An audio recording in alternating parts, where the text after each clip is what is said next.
Hello and welcome to the Understudy. My name is Philippa, and today we are going through the very last part of Baron's AP Music Theory book. This is the second edition, and this is Appendix A, or the only appendix that we will go through here, and it just has some additional information that I will talk about. There's no text. I will just explain to you what each of these concepts mean, and maybe where you can use them and what you use them for. So I think we should jump straight into it. Here on the right, we have a picture of the circle of fifths, and on the left is another way to show the same thing but in chart form. Memorization of all of the major and minor key signatures is a necessary tool for success on the AP exam, and it is also very useful to memorize this in order to learn more about what is going on. So let us look at the picture here first. This is called the circle of fifths because for every step we move by a fifth, and the same way in the other direction. Every step to the right is an added sharp. So a C major has no sharps or flats. A G major has one sharp. D major has two sharps. A major has three sharps. E has four sharps. B major has five sharps. F sharp major has six sharps, and C sharp major has seven sharps. You can see that there are two different values here on these last three. It's because if we move in the other direction, we have F major, one flat, B flat major, two flats, E flat major, three flats, A flat major is four flats, and D flat major is five flats, G flat major is six flats, and C flat major is seven flats. The same goes for all of the minor keys. We start with 0 on A minor, and then we move adding sharps to the right, and on the left we add flats. The reason that we have these three is because these three keys sound exactly the same but are written differently. So we can write them in either sharps or flats. Usually if we have this key, we would write them with the D flat major symbol or B flat minor symbols because it is easier to write with less flats than it is with a bunch of sharps everywhere. But sometimes we do have the C keys in flat or in sharp as well. F sharp and G flat majors are used the same as they are the same number of sharps and flats.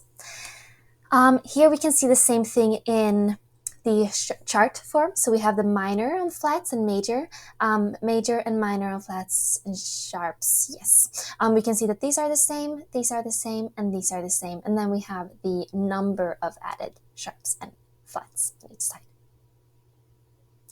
Should be it. If you have any questions, post them in the comments. This is a very useful tool. I recommend memorizing like a name, like I'm Swedish, so I have a name for each of these so that I can easily write this out for me. And then just doing it a bunch of times, practicing it helps a lot to memorize it better. Let us move on. Here we have the key signature tool, and the rule is when you cross the line, add the sign. So this is useful in multiple different ways, I would say. It is useful for writing out the order of key signatures, like the order of sharps and flats when you have a key signature, and it can also help you determine how many sharps and flats there are in each key signature. Usually when I use it, I make a little arrow this way and an arrow this way to know, because you can see that all of these letters are the same. It is just the numbers above that are different. So C is either, if we have a C natural, there are no sharps, no flats. And we start with C. If we want to go to the sharps, we add another sharp here. So you can see this is the first sharp, the second sharp, third sharp, fourth sharp, so on. For the number of sharps that are in each key. And we can also start here, and if we have it on a staff, we would add the F, C, G, D, A, E, B. When we are doing the key signature, we know that every time that we pass the line and go back here, this would be F sharp major and C sharp major. We can also go on the other way. So we have the C natural, we have one flat, and then we would cross the line and we would have a B flat major, E flat major, A flat major, D flat major, G flat major, C flat major, and so on. We have the same thing but for minor keys, and then we can see that A is the starting point. So if we go an entire round this way, or this way, we would go back to 7 sharps or flats. But it's pretty much the same thing. And also this is just a useful tool to use whenever you are wanting to add sharps and flats, and you're figuring out the order of everything. It's a really useful tool. It's more easily applicable to explain when in practice than just as the letters and numbers that we can see here. Okay, let's go on to the circle of major triads. So start from the center and read outward to spell major triads. Each circle is a circle of fifths, and every pitch to the right is a perfect fifth above. Every pitch to the left is a perfect fourth above. So, circle of major triads. C, E, G is a major triad. G, B, D, D, F sharp, A, and so on and so forth. And we can see that C, G, D, C, G, D, and C, G, D are all the same. So this is just a useful tool if you want to figure out what a major triad would look like. If you would start on D, if you would start on A, start on E, so on. You would just do a line outwards like this. Studying all these circles is also a great way to recognize yourself and be able to puzzle the pieces together to be able to identify and understand the math behind music. Let's move on. How to visually identify major triads. I know that looks a little confusing. I have a piano in the middle here so that you can recognize what it might look like. Remember that we have C here and here. So it's C, D, E, F, G, A, B, C, D, E, F, G, A, B. And all of the black notes represent sharps or flats. So how to visually identify major triads. One way to reinforce the learning of major triads is by grouping them together according to how they are notated. The major chord groups also have a distinctive look at the piano. So group 1 we have in the left upper corner here, major chords that have all natural notes, C, F, and G. They're all the white notes on the piano. So we start right here with C, we start right here with F, and we start right here with G. And we go up. Okay. Group 2, this one. If you alter the root of group 1 by adding a sharp or a flat, in this case we have a sharp, then the third and the fifth must also be altered to maintain the major quality. So here we can see that all of these are black notes, and B sharp and E sharp would be white notes. They would technically be an F and a C, but because they must still be in the chord, they are an E sharp and B sharp. Group 3 we have in the top right corner over here. This group has a black note in the middle, creating a major chord on D, E, or A. The root and the fifth are natural, and the third is a sharp. When you take these chords down half a step, you create the opposite look on the keyboard. So before we move on to this one, let's just talk about this.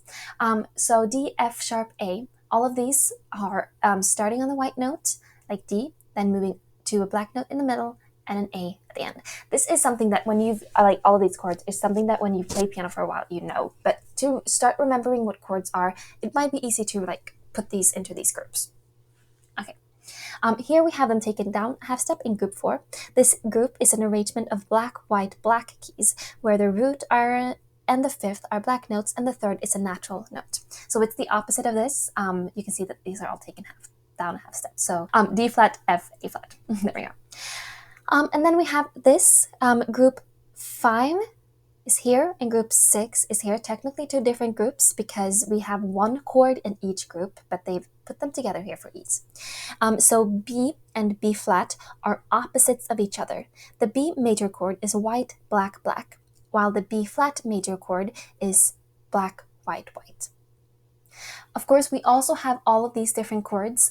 Like here, we don't have an example of a C flat, F flat, G flat, but they also exist. We also don't have the example of D sharp, E sharp, and A sharp, but they do exist, and the B sharp as well.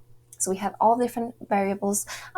It would look similar, but different. But these are the most common ones. Like we don't really use D sharp that much because that would mean we have an F double sharp. But yes, so this is the only chord that does not have the similar structure or the different structure like we can see here. It has an irregular structure, which is a little interesting. Let us move on to some modal key signatures.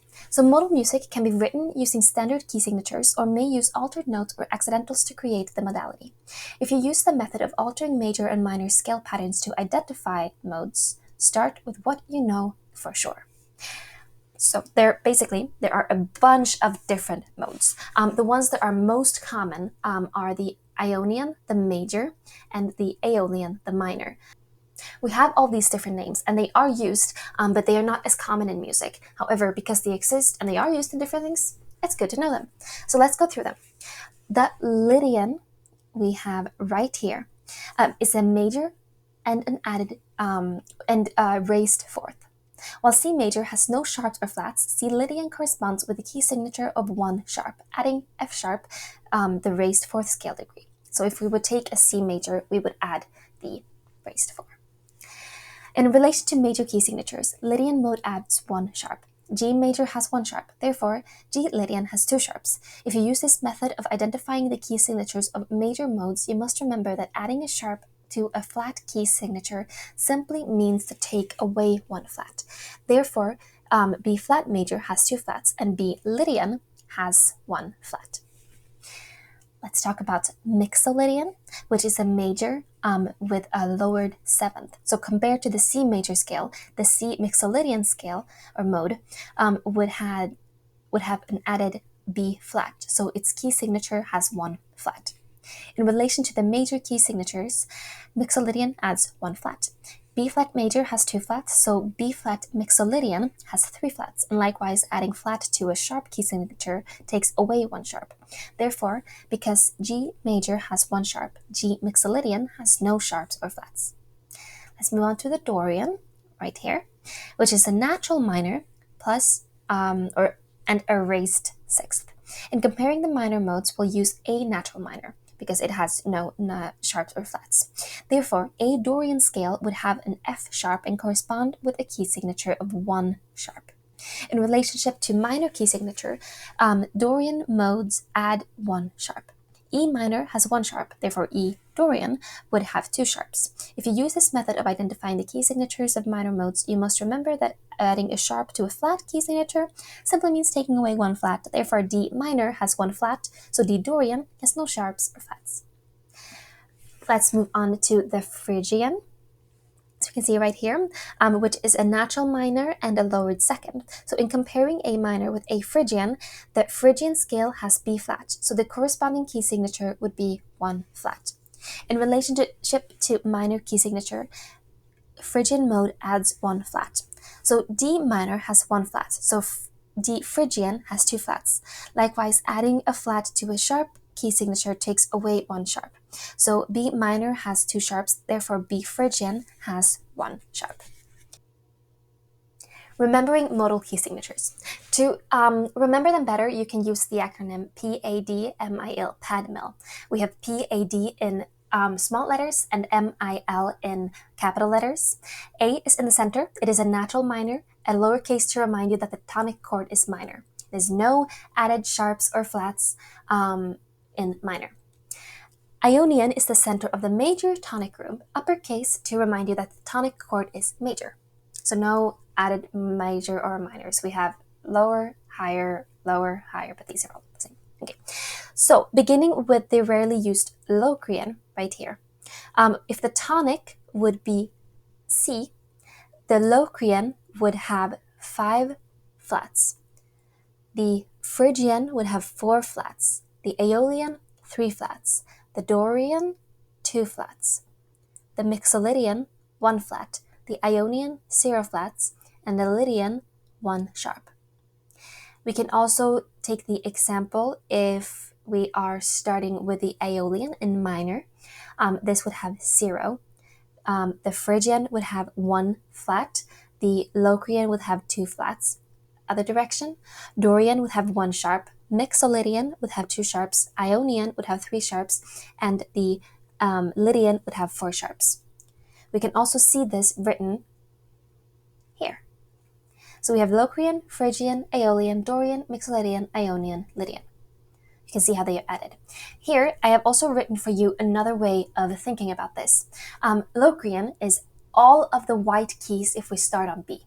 Phrygian if we start on E. Aeolian if we start on A, Dorian D, Lydian F, Ionian C, and Mixolydian G.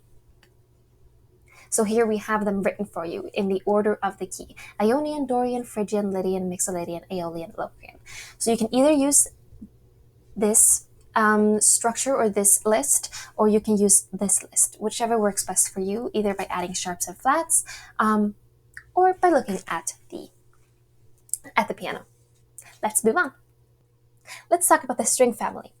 So here is the practical written ranges of the string family of instruments.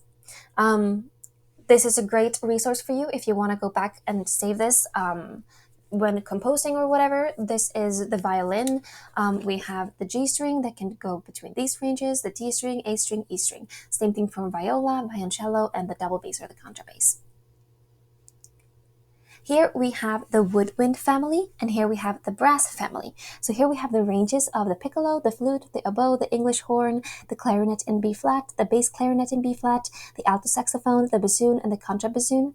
We also have the horn in F, the trumpet in B flat, the tenor trombone with F attachment, you see down there, and the tuba.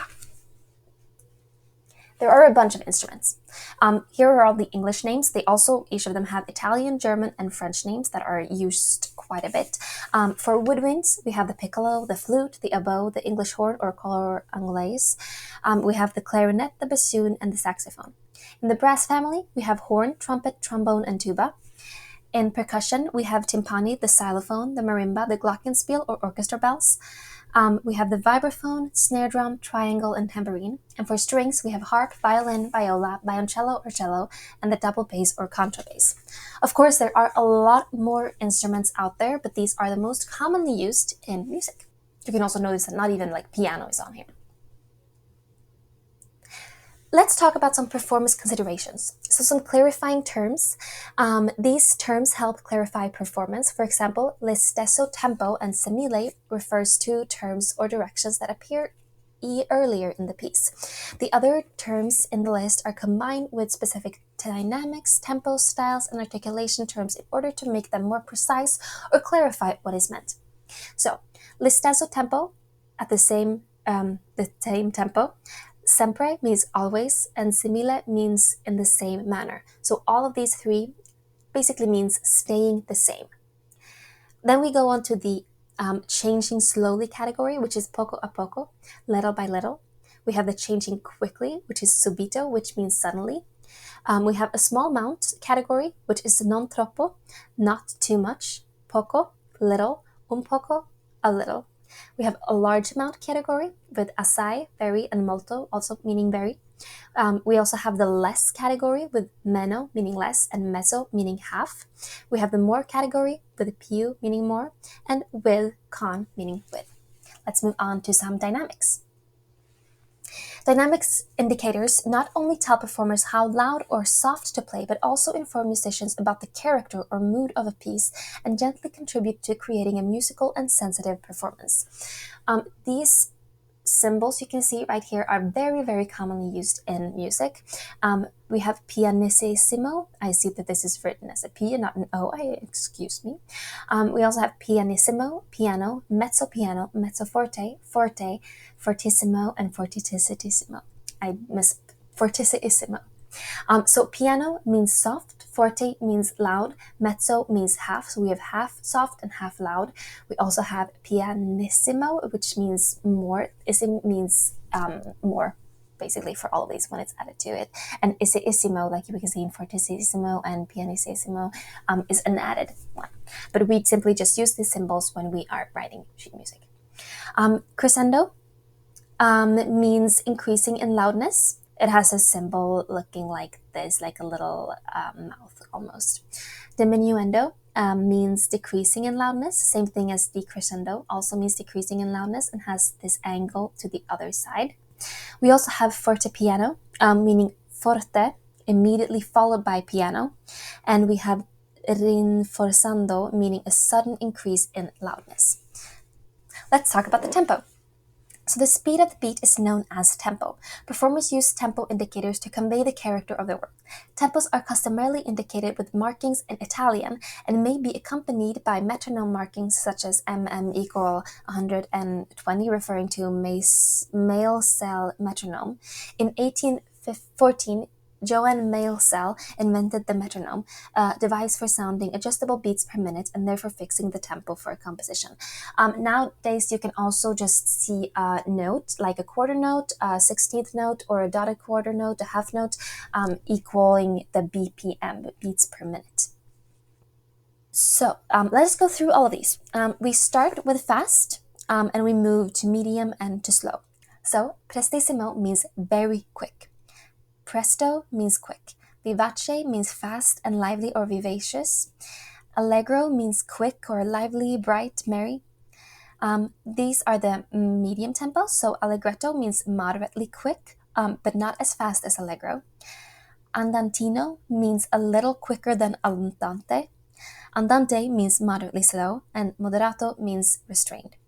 Then we have the slow tempos, adagio, which means at ease or slow, adagio assai, we remember assai meaning very slow, largo meaning broad or very slow, dignified, larghetto, which means slower than largo, lento, which means slow, and grave, which means slow and solemn.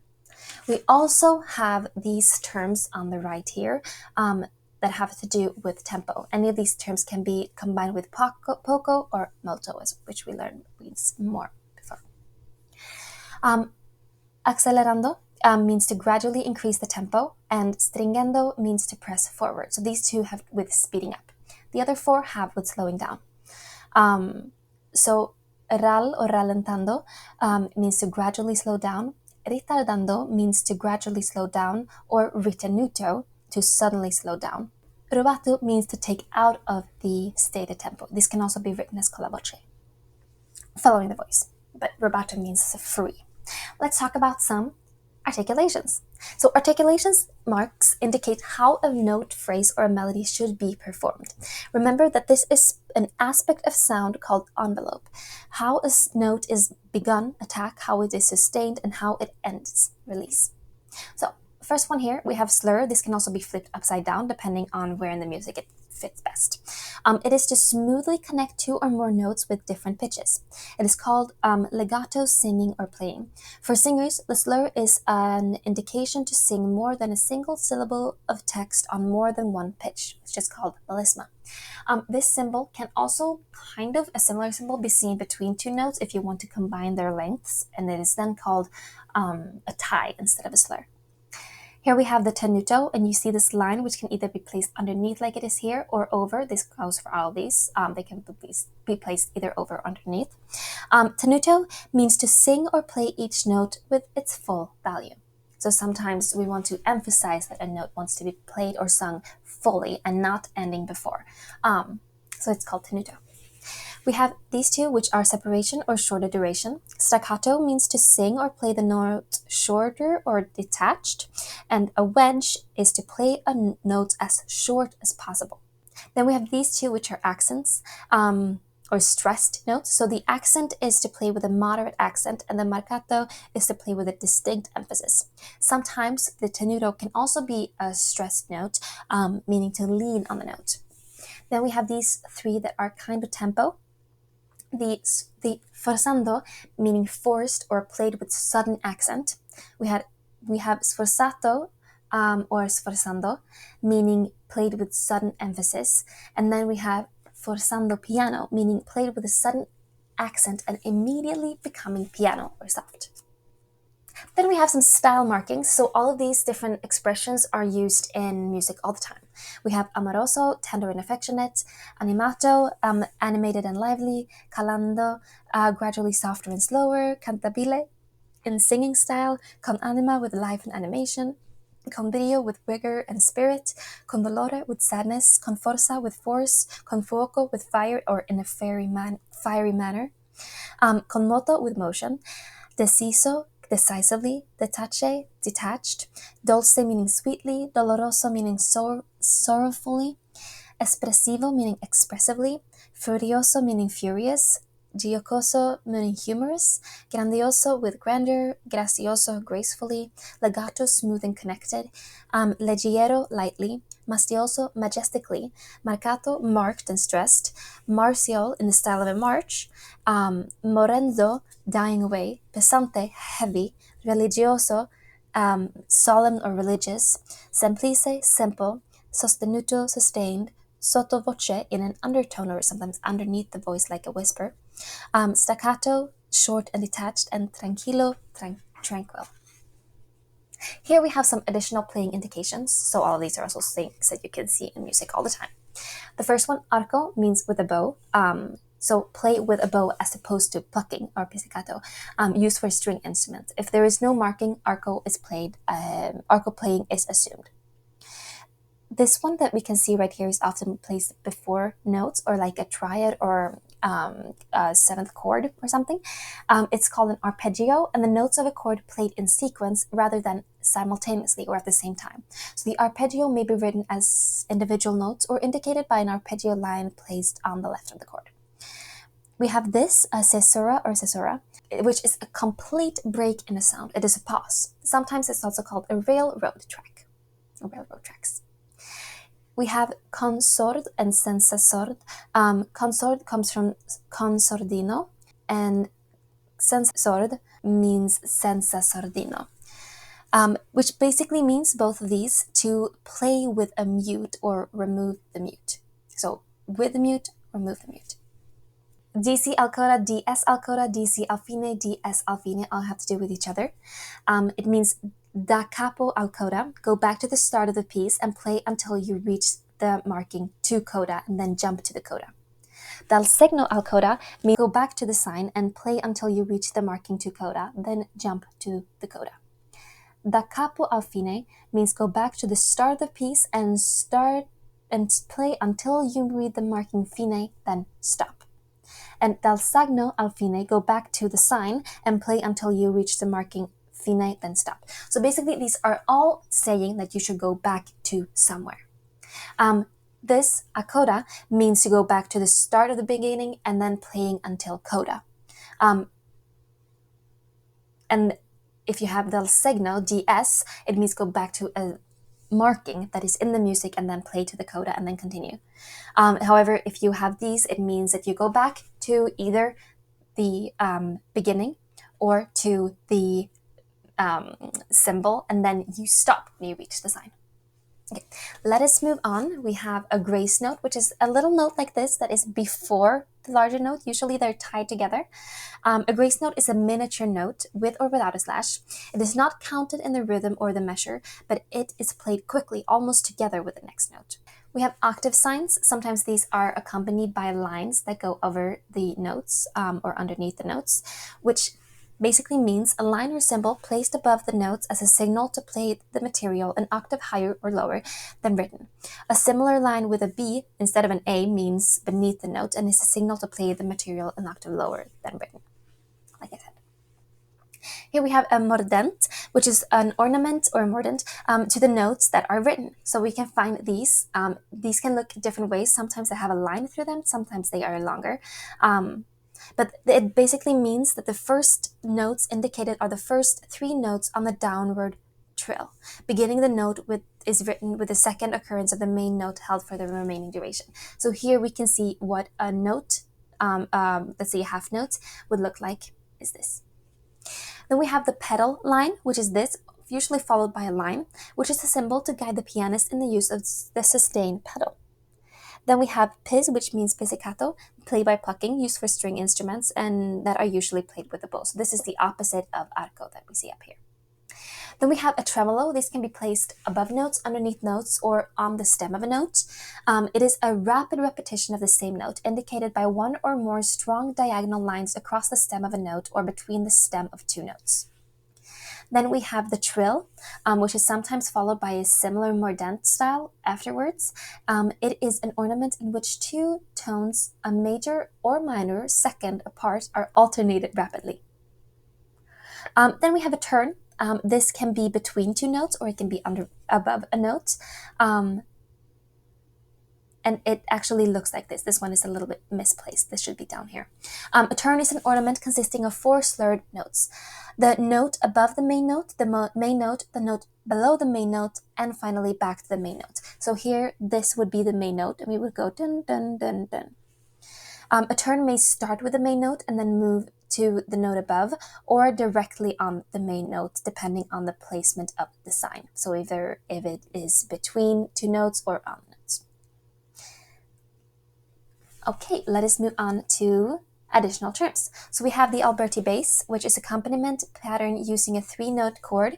The notes of the chord are played usually in 8 notes: root, 5th, root, 5th, 3rd, 5th. And we have the cadenza, a solo section usually in concerto or similar work that is used to display the performer's technique, sometimes at a considerable length. We have the opus or op, which basically means work. The term is usually used with a number to indicate the chronological order of music written by that composer. Tre corde, which means release the soft left pedal on the piano, and una corda, which means depress the soft left pedal. We also have vibrato or vibrato, the pulsating or vibrating element of some sounds that is produced by a full resonant quality of tone. Vibrato is a very slight fluctuation of the pitch of a note. Since the 19th century, vibrato has been used almost constantly because of its enhancement of tone. And guess what? That is the end of it. Thank you so much. That's literally the end of this entire section. I've been working really hard to put all this together, and I feel like I haven't done quite a good job as I feel like I could have. And I know I have very high expectations on myself, and no one is asking me to do this or paying me to do this or anything, so I literally should have no expectations on myself. But I do. If you have made it this far and you've been with me through this journey, please tell me in the comments, because I would actually love to know. It's taken me quite a while to do all this. And to be honest, I don't know how much I've learned, because the process of doing it is such different when you are creating content. But thank you so much for watching, and I hope you've learned. And if you haven't, let me know what I can do to make this journey easier for you and to create more useful content, because that would be really important. Yeah, I don't know which video to watch next, but thank you so much and have a wonderful rest of the day.